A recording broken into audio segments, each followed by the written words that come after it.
Good morning, good afternoon, good evening, folks. Michael Zuber, one rental at a time, and we are in for a treat. Lance Lambert, editor at Fortune, has gone through and collected 10 themes that the Fed is talking about. So, Lance, the floor is yours. What have you found? Yeah, let's go for it. So these are 10 reoccurring points that the Fed has kind of been making since June. And I think if you take a look at them, it gives you an idea at least how the Fed sees the housing market. Okay. The first, the US housing market overheated during the pandemic. That's from Powell in November, but he's kind of said that multiple times. Yes, number two, a housing bubble formed during the pandemic. That's something that Powell said on the last day of November. Three, spiked mortgage rates, this 3 percentage point move up in rates, will help to bring balance slash reset the housing market. And that's from Powell in June, but he's continued to bring up the balance theme. He wants to see supply and demand back in balance.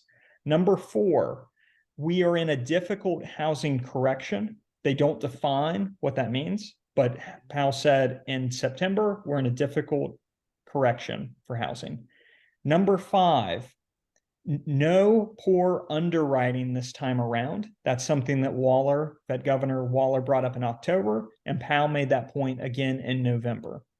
Number six, this is not 2008. That's from Fed Governor Lisa Cook on the last day of November. Seven, a material drop in home prices is possible. That's from Waller in October. He does not define what material drop means. Eight, a material drop in home prices would not trigger, and this would not trigger a wave of mortgage defaults or potentially destabilize the financial system. That's from Waller in October 2022. Number nine, there's a long run housing shortage. That's from Powell on the last day of November. And then number 10, the longer run housing shortage will remain even after the housing correction concludes. And that's from Powell in November. Wow. So I took notes. Oh, wow. Write that down fast. Yeah. Yeah. So I think there's a couple of things that are in this, right? So let's talk about the first couple, basically overheated and bubble. And what I've heard them talk about is the bidding wars and 50K over and 30 offers on one listing. A lot of that is tied together, right? You've heard me say this, right? I think the Fed broke housing. When I say that, most people think about today. They broke housing with mortgage rates below 3% and then keeping them there for 9 months. So everybody refied into it. That's when the housing market was broken. We're just seeing it play out today, right? That's one thing I think.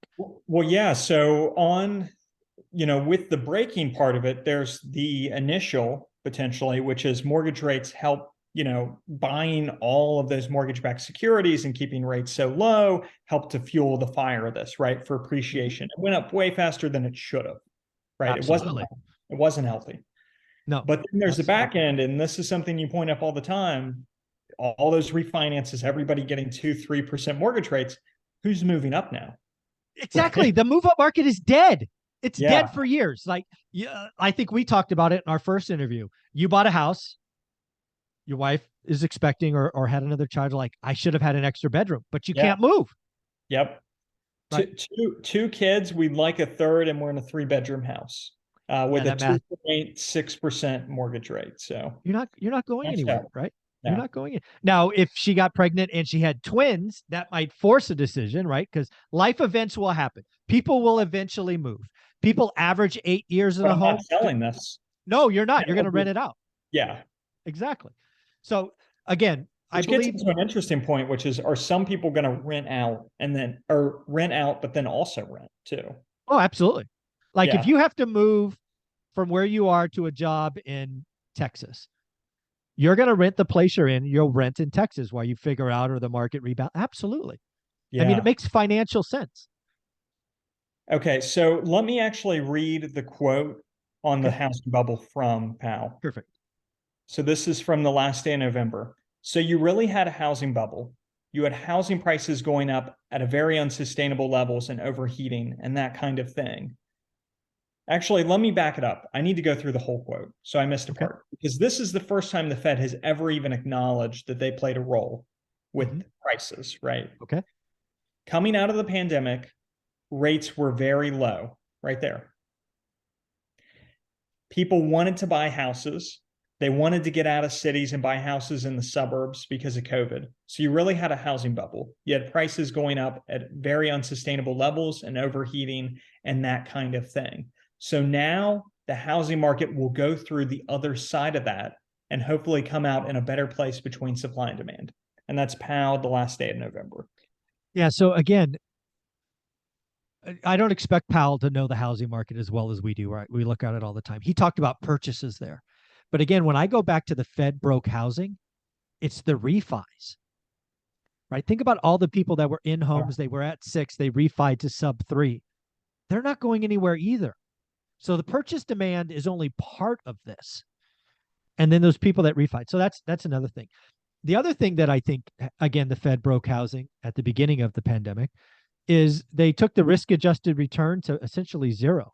So you had Zillow, you had Redfin, you had Open Door execute business models that made no sense in a rising rate environment, right? If you can't make money flipping homes when rates are 2%, you shouldn't be doing it.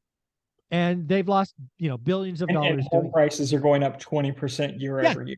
If you can't make money during that environment, you're doing something wrong. But all of that was demand. We have seen, I believe in the last report, investor percentage of transactions fell. Yes.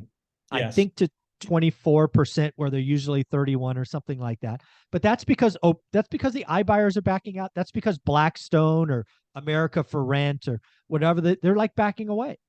Because again, so I mean, we had a lot of distortion.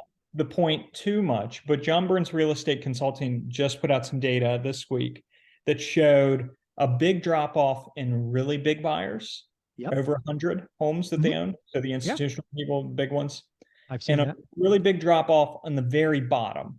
The ones that are still there, and they've only fallen and I think their number said 3%, maybe it's more, is the people who own between 10 to 99 homes.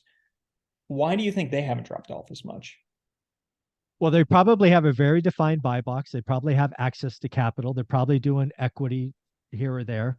And they're probably in one market. That when I look at investors who have 10 to 99, they're usually in one market. When you get really big, you're in multiple markets, you have all these teams. That's probably what's going on. It'd be my guess. Interesting. Market concentration. And I don't know that data well, but I thought that was interesting, at least that they had not dropped off as much as the very small or the very big. Yeah. So again, why would the very small drop off? It's because of the media. The media is scaring people again, right? They're saying, the world is falling. It's funny. I don't know if you saw this on my channel, but I saw my favorite real estate metric. It said the following: only 13% of homeowners think it is a good time to buy. I am broken. I immediately translate that to 87% of home buyers say it is a bad time to buy. So now I am competing against 13%. Yeah. I got 2 transactions, Lance, in the last 6 weeks out of the MLS. I've looked at my market for 3 years, every single day, no deals in the MLS. Everybody was paying more than I got 2 deals in 6 weeks out of the MLS. I paid 30% less than list price out of the MLS. I'm ecstatic that there's 87% of home buyers think it's a bad time to buy. It's great. I love it. Yeah. So my view with the good time to buy, bad time to buy is I've said that I never make a view on that because for somebody, it's always a good time to buy, no matter what. You could even go to the bottom of the crash of last time. There's somebody it was a good time to buy. And there's somebody it's a bad time, potentially. It's all circumstances, and everybody's got to make that bet themselves. So I don't write headlines, bad time to buy, good time to buy. I try to avoid that side of it. I think because I think you're right. Yeah, especially with housing, it's a very personal life. I mean, 68% of residential stuff is owned by a homeowner. It's a very different calculation being a homeowner versus an investor. And then it's even, okay, let's say prices here correct nationally 10, Sure. 15%, right? Sure.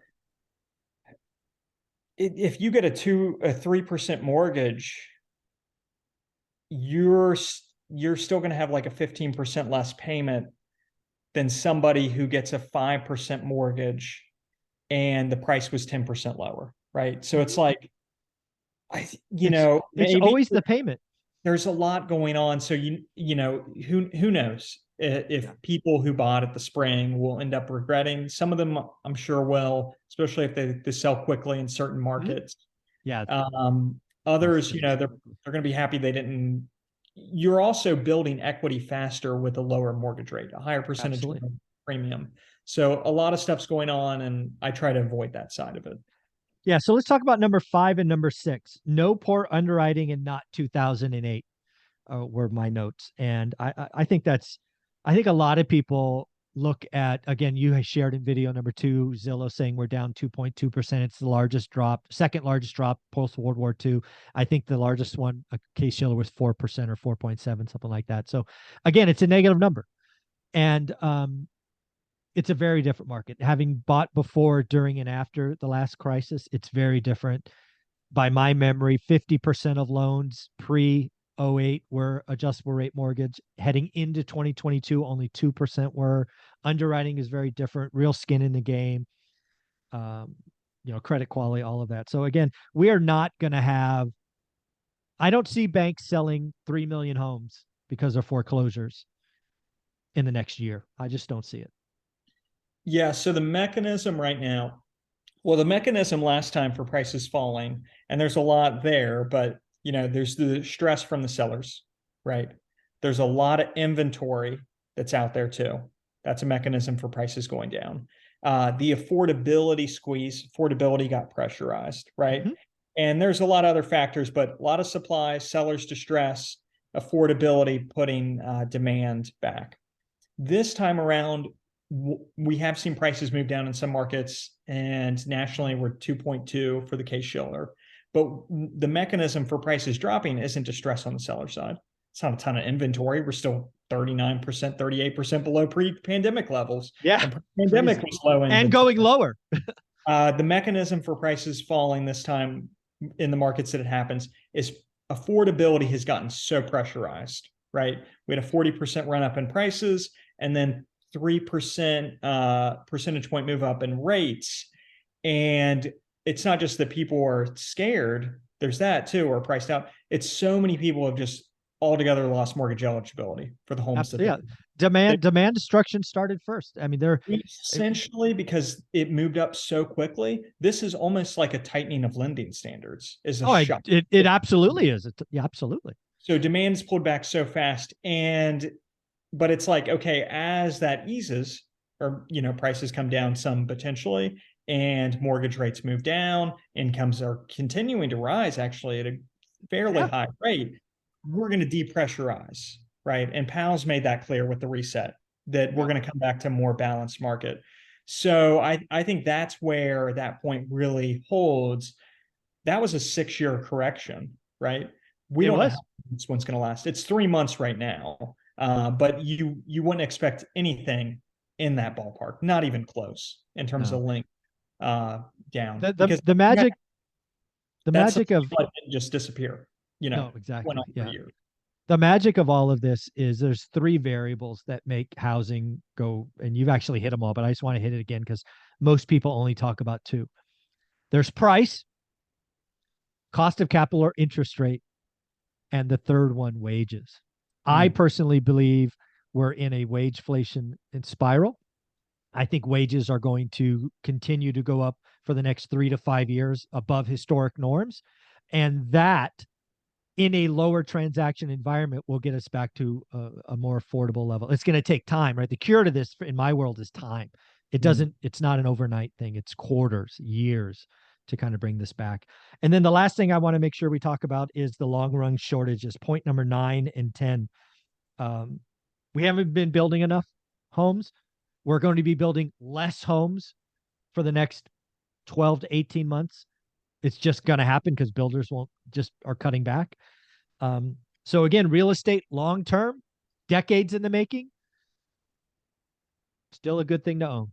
Yeah, so I'm going to read the quote from Powell. None of this, and I'm assuming he means the reset or correction or spiked mortgage rates, affects the longer run issue, which is that we have a built up country and it's hard to get zoning and hard to get housing built in sufficient quantities to meet the public's demand.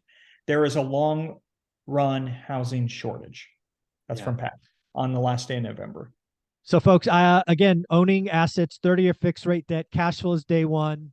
You can hold through any, hey, even if John Burns is right and we go down 20%, cash flows, 30-year fixed rate debt, I have, residential, it doesn't matter. My market, again, fell 75% in the last crash. Cash flow, 30-year fixed rate debt, just waited. And again, we're going to be in a shortage for a long time. So, Lance, where can people follow you? Because you put out amazing stuff every day. I appreciate that. They can find me at News Lambert or just Google Lance Lambert Fortune and they could read my pieces. Awesome. Thank you very much.